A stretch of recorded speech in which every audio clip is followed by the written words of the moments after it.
चलो देखो, चैप्टर का नाम डी तथा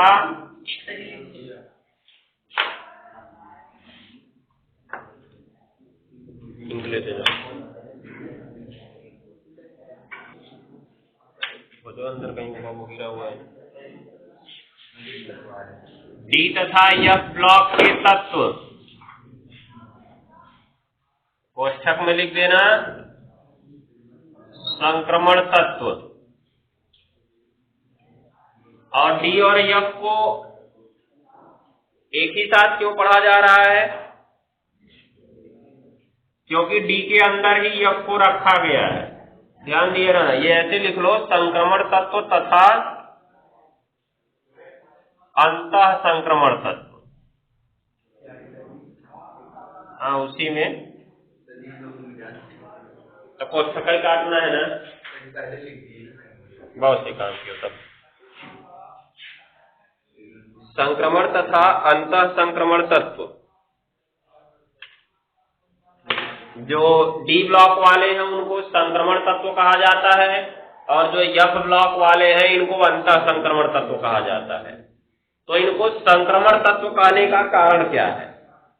जब आवर्त सारणी देखते हो, दीर्घाकार आवर्त सारणी, तो उसमें तत्व कुछ इस प्रकार से रखे गए हैं। पहले और दूसरे वर्ग में एस ब्लॉक वाले रखे गए, और लास्ट में जब बात नहीं, 2, 3, 4, 5 और ये 6, लास्ट के जो 6 हैं ये पी ब्लॉक वाले हैं। यहाँ बीच में 10 लाइनें हैं। कितनी लाइनें हैं जी? 10 लाइनें। देख लेना कहीं हो गया हो। यही है डी ब्लॉक, और इसी के अंदर यहां से एक 57 के बाद एक 89 के बाद 2 लाइनें निकाली गई हैं। ऐसी तुम्हारी आवर्त सारणी है। ये वाला है एफ ब्लॉक। तो इनको संक्रमण तत्व क्यों कहा गया? क्योंकि ये यस और पी के बीच रखे गए हैं। यस और पी के बीच की संक्रमण अवस्था का कार्य करते हैं ये, ठीक है, इसलिए इनको संक्रमण तत्व कहा गया है। संक्रमण अवस्था दोनों के बीच समझ लो एक मिलाने वाला काम करेंगे। इसके आगे जाओगे तो पी ब्लॉक आ जाएगा, इसके पीछे आओगे तो यस ब्लॉक आ जाएगा। जैसे अभी हमने उसमें संक्रमण ताप पढ़ा था सल्फर वाले में, अष्टफल की सल्फर, और जो तुम्हारा कौन सा था, बीटा सल्फर था ना, अल्फा सल्फर और बीटा सल्फर। उनका संक्रमण ताप था 95.6, मतलब 95.6 के पीछे अल्फा सल्फर था, 95.6 के आगे बीटा सल्फर था। वही चीज इनका है। इनको संक्रमण क्यों कहा गया? क्योंकि दोनों को एक प्रकार से मिलाने का कार्य कर रहे हैं। इसके आगे पी ब्लॉक वाले आ रहे हैं, इसके पीछे एस ब्लॉक वाले आ रहे हैं। अब इनको संक्रमण तत्व कहा गया। अब क्योंकि इसी के अंदर देखो, यहीं से डी ब्लॉक शुरू हुआ है, यहां से, तो इसी के अंदर यहीं पे तो एफ ब्लॉक वाले रखे गए हैं। क्योंकि यहाँ पे एक ही डिब्बा था और उसी डिब्बे में 14 तत्व रखने थे, जो कि संभव नहीं था, इसलिए लाइन बना के उसको नीचे निकाल के रख दिया गया। अर्थात जो एफ ब्लॉक वाले हैं वो संक्रमण तत्व के अंदर ही रखे गए हैं, इसलिए इनको क्या कहा गया? अंतः संक्रमण तत्व कहा गया, ठीक है ना। तो इनका नाम इसी कारण से पड़ा हुआ है, ये एफ पी के बीच में रखा गया, इसलिए इसको संक्रमण कहा गया। और चूंकि ये संक्रमण के भी अंदर रखे गए, इसलिए इनको क्या कहा गया? अंतः संक्रमण कहा गया। हो गया। बाकी और कुछ इसमें नहीं पढ़ना है, इनके कुछ रासायनिक गुण पढ़ने हैं, क्योंकि संक्रमण तत्व के रासायनिक गुण 4 या 5 पूछे जाते हैं। बस वही 4-5 तुमको याद कर लेना है, क्योंकि इनके कुछ विशिष्ट रासायनिक गुण होते हैं जो संक्रमण तत्व ही दिखाते हैं, एस ब्लॉक या पी ब्लॉक वाले नहीं दिखाते हैं। वही विशिष्ट गुण भी पूछ लिया जाता है कि विशिष्ट गुण इनका दिखाइए। तो लिखो, अभी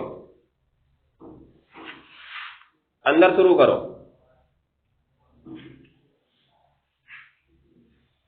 सबसे पहले डी ब्लॉक के तत्व, हेडिंग डी ब्लॉक के तत्व।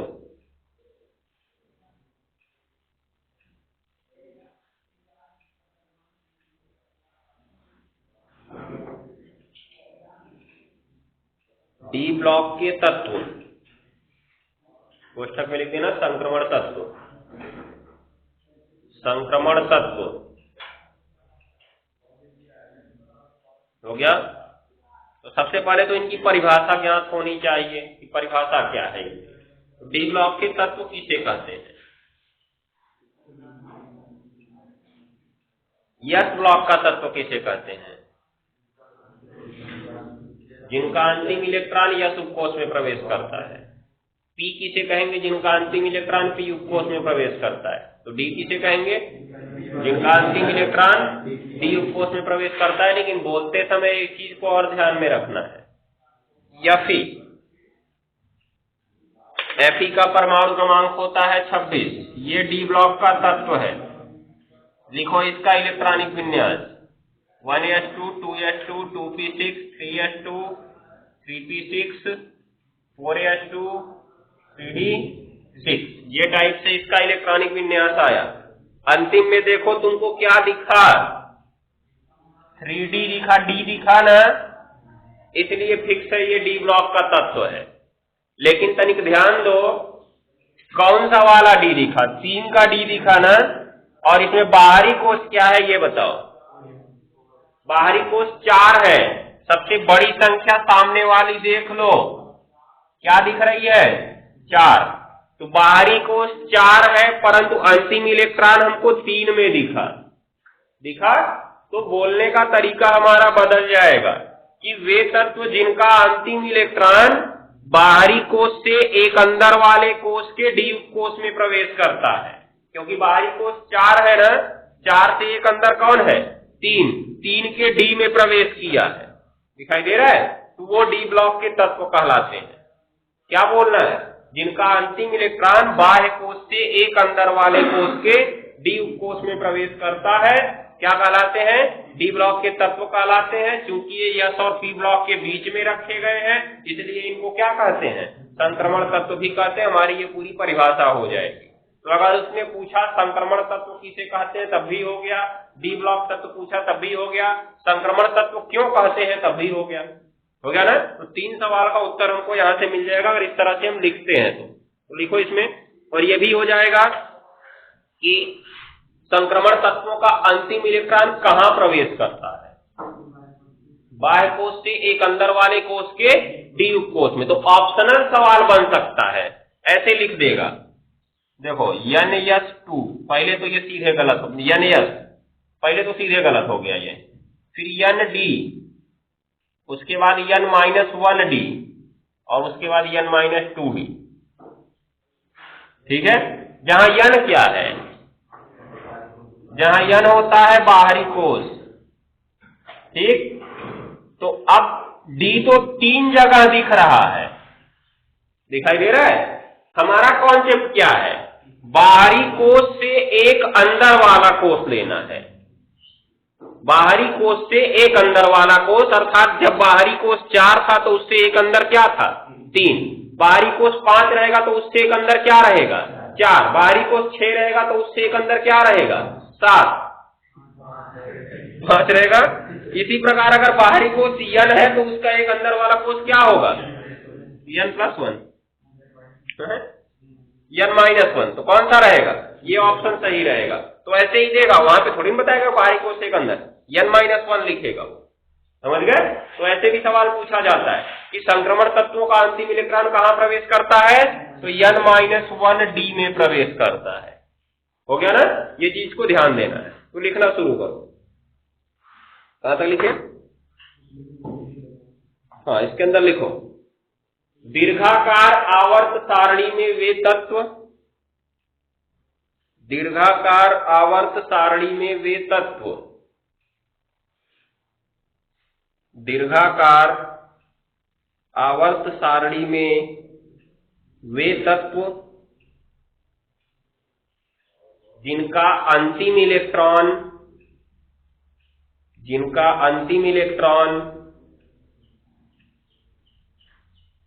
बाहरी कोष कोष्ठक में लिख देना N, कोष्ठक में N, बाहरी कोष को N से प्रदर्शित करते हैं ना, तो बाहरी कोष N हो गया, कोष्ठक बंद। से एक अंदर वाले कोष के, बाहरी कोष से एक अंदर वाले कोश के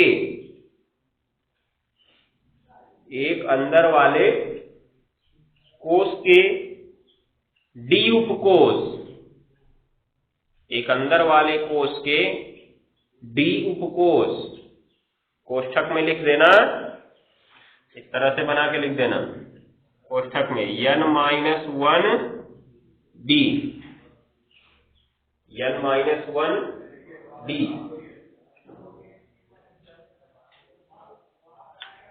एक अंदर वाले कोश के डी उपकोष हो गया। कोष्ठक में इसको लिख लेना।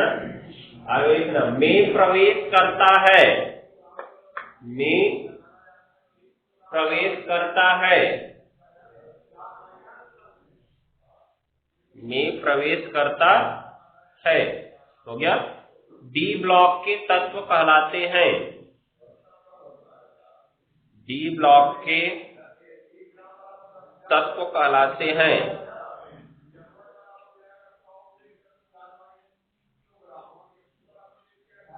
हो गया। आगे काली पेन से लिखना, क्योंकि दीर्घाकार आवर्त सारणी में इन्हें, क्योंकि दीर्घाकार आवर्त सारणी में इन्हें, दीर्घाकार आवर्त सारणी में इन्हें एस ब्लॉक और पी ब्लॉक तत्वों के बीच रखा गया है, एस ब्लॉक और पी ब्लॉक तत्वों के बीच रखा गया है, एस ब्लॉक और पी ब्लॉक तत्वों के बीच रखा गया है। इसलिए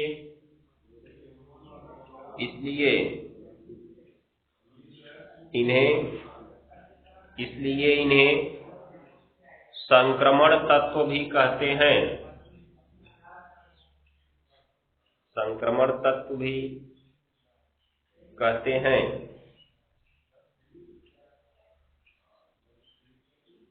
हो गया। चलो आगे लिखो।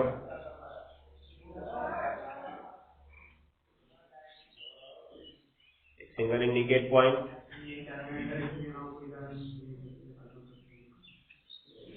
नहीं, मुख्य रूप से इनको इसी रूप में कहा जाता है। संक्रमण इनका नाम ही इसलिए रखा गया कि जो बीच में है, इनके बीच सेतु का कार्य कर रहे हैं। किसके बीच? एस और पी के बीच। क्योंकि जब हम सामान्य तत्वों की संयोजकता की बात करते हैं, तो संयोजकता की बात करते समय हमेशा बाहरी कोश की चर्चा की जाती है। तो अगर जो भी सिद्धांत पहले दिए गए थे वो बाहरी कोश की चर्चा में ही दिए गए थे, और बाहरी कोश में केवल यस और पी ही आ सकता है, डी नहीं आता है। याद रखे रहना, बाहरी कोश में केवल यस और पी ही आता है, इसलिए सामान्य चर्चा यस और पी की होती है। अब चूंकि ये यस और पी के बीच है, इसलिए इनको संक्रमण तत्व कहा गया। ये भी कारण हो सकता है कि बाहरी कोश से एक अंदर प्रवेश कर रहा है, इसलिए संक्रमण तत्व कहा गया।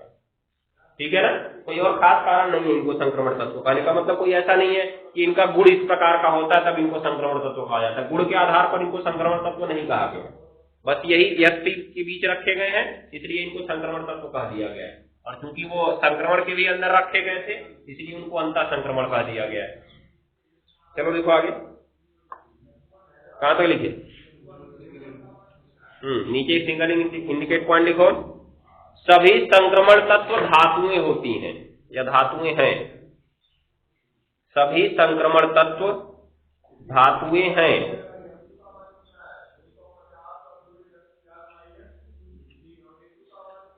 सभी संक्रमण तत्व धातुएं हैं। हो गया। इसलिए इन्हें संक्रमण धातुएं भी कहते हैं, इसलिए इन्हें संक्रमण धातुएं भी कहते हैं।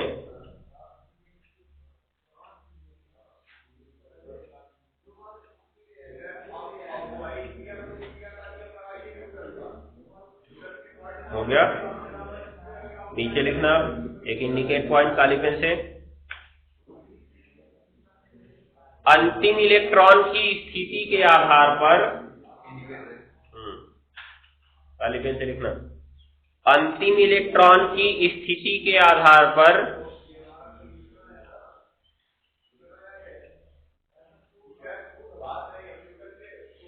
अंतिम इलेक्ट्रॉन की स्थिति के आधार पर संक्रमण धातुओं को 4 भागों में बांटा गया है। संक्रमण धातुओं को 4 भागों में बांटा गया है।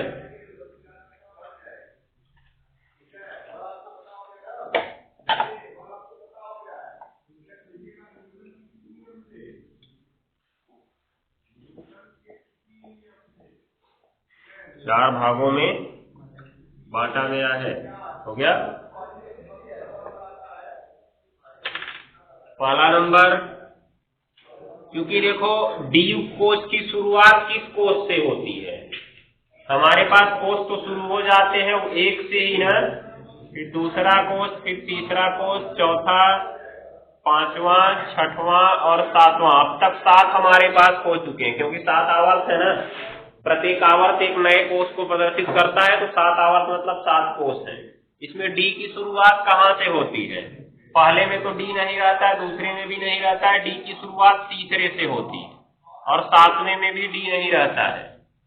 नहीं, 7वें में रहता है, तीसरे आवर्त में डी नहीं रहता है। डी की शुरुआत कहाँ से होती है? चौथे आवर्त से। क्यों चौथे आवर्त से डी की शुरुआत होती है? तनिक बात को ध्यान दो। तीसरे आवर्त में डी क्यों नहीं आएगा? तीसरे आवर्त की अगर हम बात करें तो बाहरी कोष 3 होगा ना, और अभी हमने डी ब्लॉक के बारे में चर्चा क्या की कि डी ब्लॉक में इलेक्ट्रॉन जो होते हैं बाहरी कोष से एक अंदर वाले कोष में जाते हैं। तो तनिक सोचो, अगर बाहरी कोष 3 है तो एक अंदर वाला कौन होगा? 2 होगा, और 2 में कभी डी आता है? नहीं आता है। इसलिए तीसरे आवर्त तक डी नहीं आता है। ठीक है। डी ब्लॉक तत्वों की शुरुआत किस आवर्त से होती है? चौथे आवर्त से होती है। तो चौथे आवर्त में जो डी ब्लॉक के तत्व होंगे उनका अंतिम इलेक्ट्रॉन 4D में प्रवेश करेगा कि 3D में? 3D में प्रवेश करेगा, क्योंकि चौथे आवर्त का मतलब बाहरी कोष 4 और इलेक्ट्रॉन को प्रवेश करना है एक अंदर, मतलब 4 से एक कम कितना? 3 में प्रवेश करेंगे ना। तो ये चीज को ध्यान में रखना है। क्या होता है यहाँ पे? चौथे से शुरू होता है, तो चौथे में अगर प्रवेश किया तो किस में जाएगा जी? 3D। दूसरा तुम्हारा बनता है 5वें आवर्त में है तो किस में जाएगा जी? 4D। तीसरा तुम्हारा बनता है 6वें आवर्त में है तो किस में जाएगा? 5D। और चौथा 7वें आवर्त में है तो 6D में जाएगा। 8वां अभी तक है नहीं, इसलिए यही 4 श्रेणियां इसकी बनती हैं, 3D, 4D, 5D और 6D। 3D किस आवर्त में आता है? चौथे आवर्त में। 4D 5वें आवर्त में, 5D 6वें आवर्त में, 6D 7वें आवर्त में। और प्रत्येक में 10-10 तत्व रखे गए हैं। कितने रखे गए हैं? 10। क्यों जी 10 ही रखे गए हैं? 10 ही क्यों रखा गया है? क्योंकि अधिकतम डी में 10 ही इलेक्ट्रॉन हो सकते हैं ना। तो 3D लिखा हमने, 1 से शुरू होगा तो 1 से लेके कहां तक भरेगा? 10 तक। 10 से ज्यादा हो नहीं सकते हैं, 10 से कम भी नहीं होंगे। तुमने देखा जब अपनी दीर्घाकार आवर्त सारणी हम पढ़ते हैं तो यस ब्लॉक वाले में 2 हैं, फर्स्ट ए और सेकेंड ए। आवर्त सारणी उठा के चेक कर लेना, घर पे मोबाइल में खोज लेना, नेट पे खोज लेना, मिल जाएगा। वैसे तो रखे नहीं होगी किताब में, अब किताब से हटा दिया आवर्त सारणी। यस ब्लॉक में 2 होते हैं। क्यों यस ब्लॉक में 2 ही होते हैं? क्योंकि यस में अधिकतम 2 ही इलेक्ट्रॉन होते हैं, इसलिए 2 हो गया। पी वाला भी हमने बताया 6 होते हैं ना, तो पी में 6 क्यों होते हैं? क्योंकि पी में अधिकतम 6 इलेक्ट्रॉन होते हैं। हो गया। उसके बाद डी वाला 10 होता है। डी वाला बीच में हमने कहा ना 10 खाना होगा, तो 10 क्यों होता है? क्योंकि डी में अधिकतम 10 होते हैं। यफ वाला तुमने देखा 14 होता है। 14 होता है, ऐसे होता है ना। ये नहीं गिनना कैसी 14 होता है, ऊपर नीचे वर्ग की बात कर रहे हो। तो 14 वर्ग यफ ब्लॉक के होते हैं, क्योंकि यफ में मैक्सिमम कितने इलेक्ट्रॉन होते हैं? 14 इलेक्ट्रॉन होते हैं। तो बस उसी के आधार पर इनका वर्ग निर्धारण किया गया है, कोई खास प्रक्रिया नहीं होती है। हो गया। तो अब देखो हुआ क्या? 3D में तुम्हारा 10 हो गया, 4D में 10, 5D में 10, 6D में 10। इसका मतलब कुल संक्रमण तत्व कितने हैं? 40। हो गया।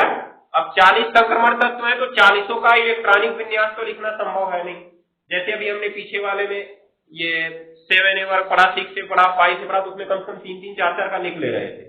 अब इसमें अगर 4-4 का भी लिख रहे हैं तो 4 का 16 हो जाएगा, समझ गए? तो हमको पूरा लिखने की जरूरत नहीं है, हम लोग एक सामान्य इलेक्ट्रॉनिक विन्यास लिख लेंगे प्रत्येक का, आगे बढ़ते जाएंगे। तो एक काम करो,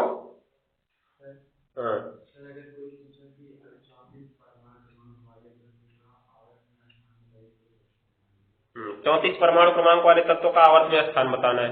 तो सबसे पहला काम उसका इलेक्ट्रॉनिक विन्यास लिख देना है।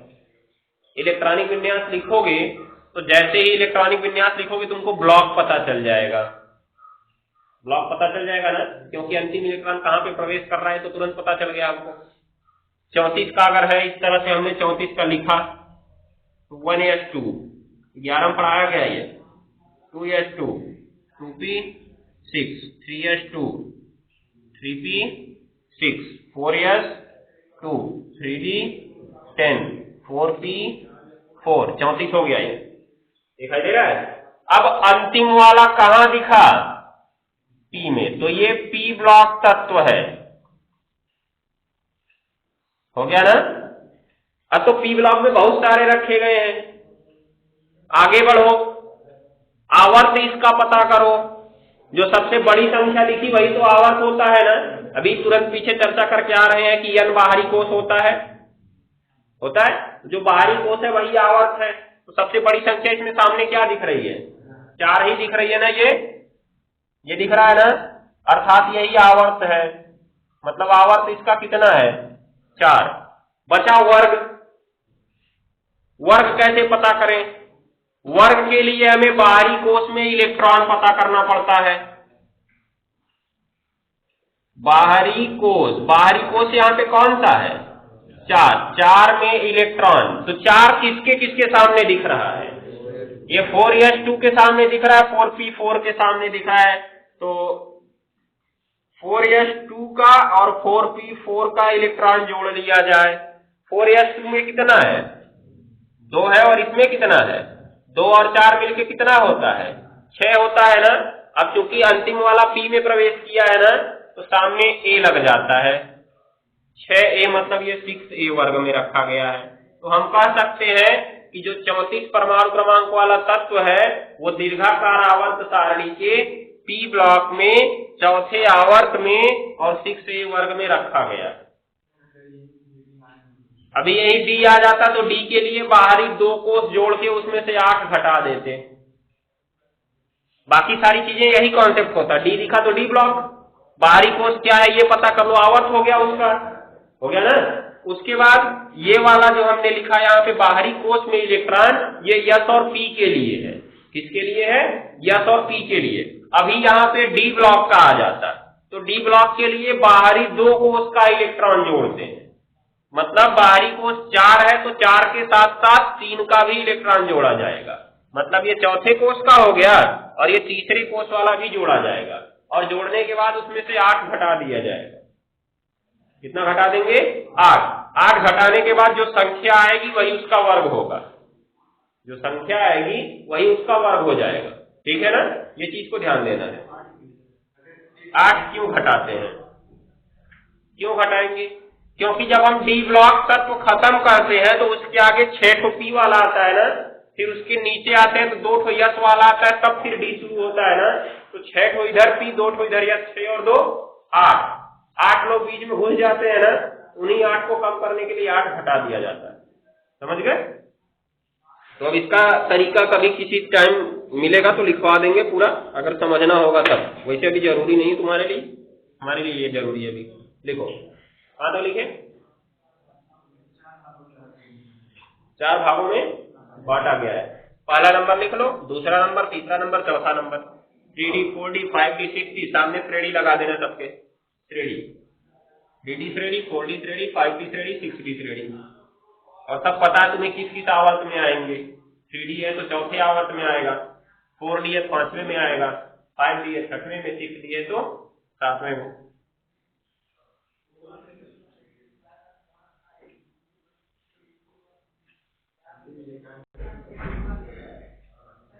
अब एक काम करो, पहले इनका एक सामान्य इलेक्ट्रॉनिक विन्यास लिख लो, उसके बाद चर्चा शुरू करते हैं। जैसा कि अभी देखो हम लोगों ने Fe का इलेक्ट्रॉनिक विन्यास क्या लिखा था?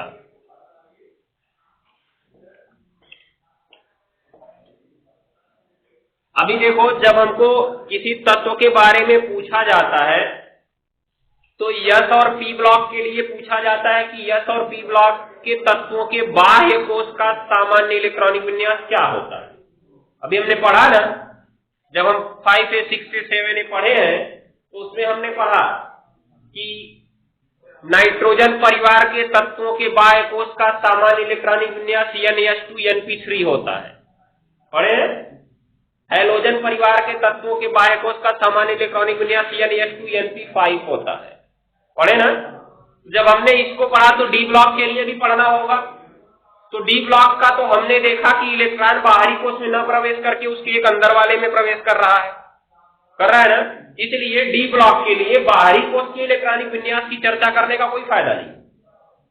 अगर तुम डी ब्लॉक पढ़ रहे हो तो डी ब्लॉक के लिए बाहरी कोश का इलेक्ट्रॉनिक विन्यास पढ़ने का कोई फायदा नहीं, क्योंकि इलेक्ट्रॉन तो उसमें अंदर वाले में भर रहा है। इसलिए जब हम डी ब्लॉक तत्वों के सामान्य इलेक्ट्रॉनिक विन्यास की बात करेंगे तो बाहरी 2 कोशों के सामान्य इलेक्ट्रॉनिक विन्यास की बात करेंगे। समझ गए? कितने कोशों की? बाहरी 2 कोशों की।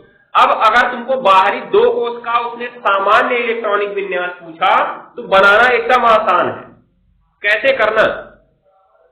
पहले एक तत्व पकड़ लेना। तो Fe26 सामान्य तरीके से जानते हो, एकदम अच्छे तरीके से। अब इसको लिख लो पूरा, 1s2 2s2 2p6 3s2 3p6 4s2 और 3d6 हो गया ना। अब तुमसे पूछा जाएगा इसके बाहरी 2 कोश का सामान्य इलेक्ट्रॉनिक विन्यास बताओ। तो सबसे पहले तो देख लो बाहरी कोश कौन है इसमें, क्योंकि 3D में प्रवेश किया है ना, तो बाहरी कोश कौन सा होगा? 4 होगा ना। और वैसे भी तुमको इसमें देखो तो सबसे बड़ी संख्या कौन सी दिख रही है? 4 ही दिख रही है, तो वही तो बाहरी कोश होगा। और बाहरी कोश को हम किससे प्रदर्शित करते हैं जी? n से, मतलब n बराबर 4 है। तो इसलिए एक अंदर वाला कोश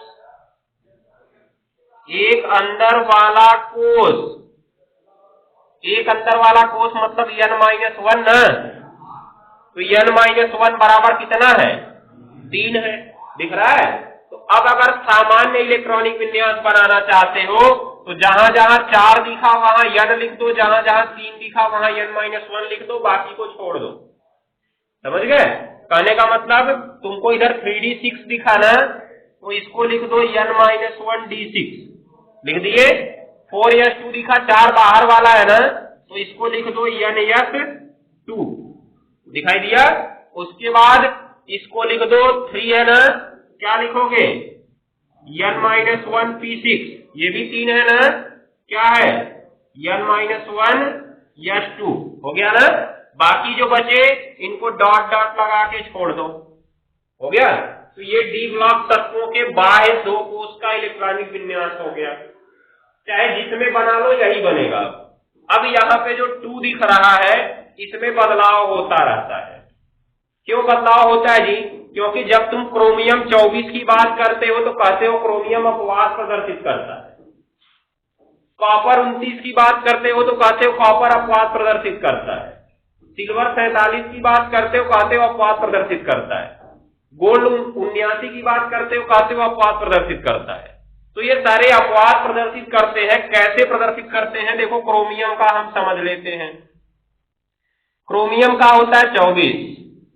आप बाउ नियम से लिखोगे तो 1s2 2s2 2p6 3s2 3p6 और फिर 4s2 3d में 4 आता है। कितना आता है जी?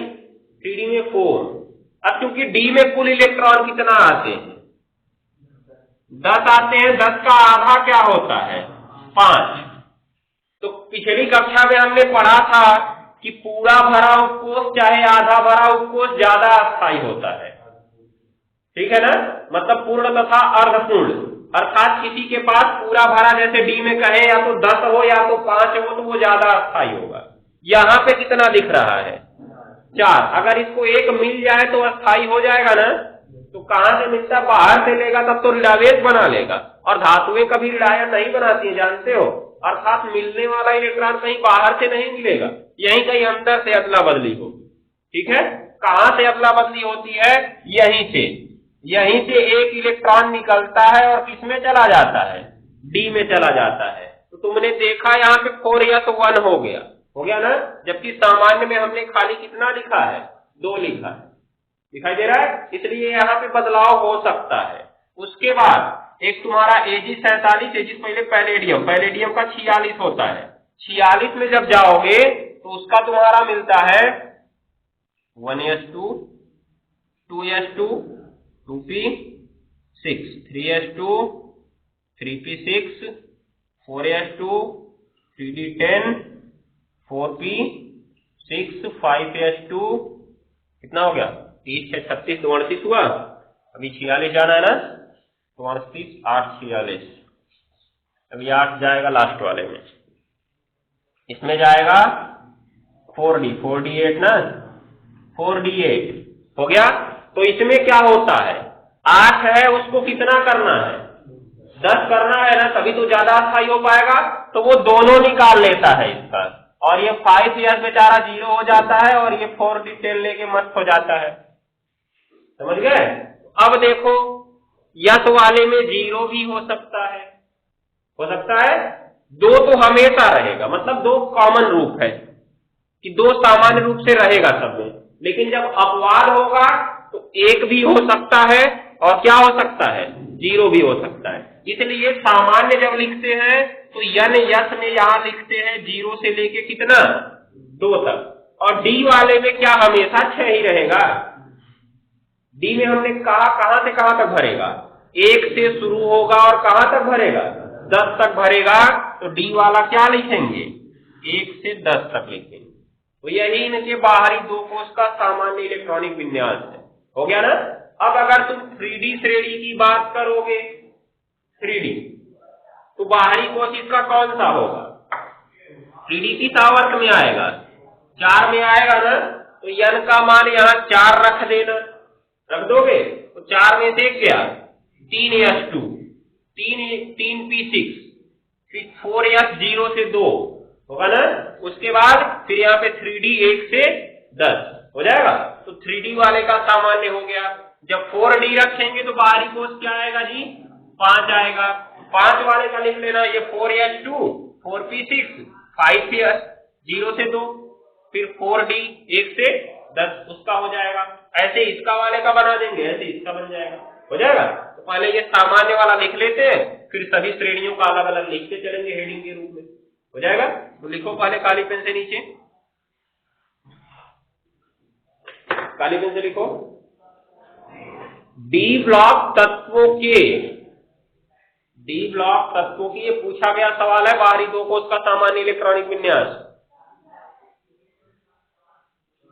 डी ब्लॉक तत्वों के बाह्य 2 कोष का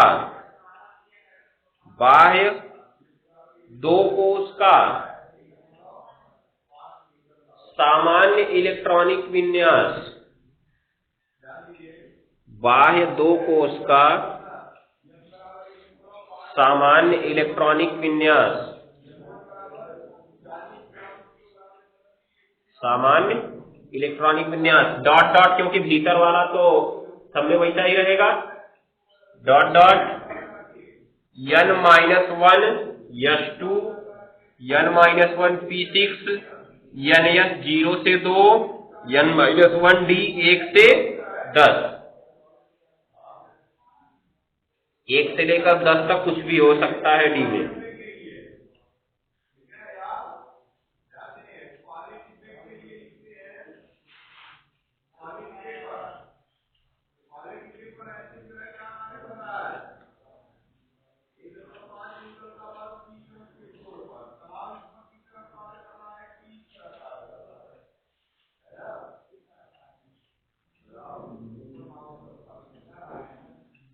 हो गया?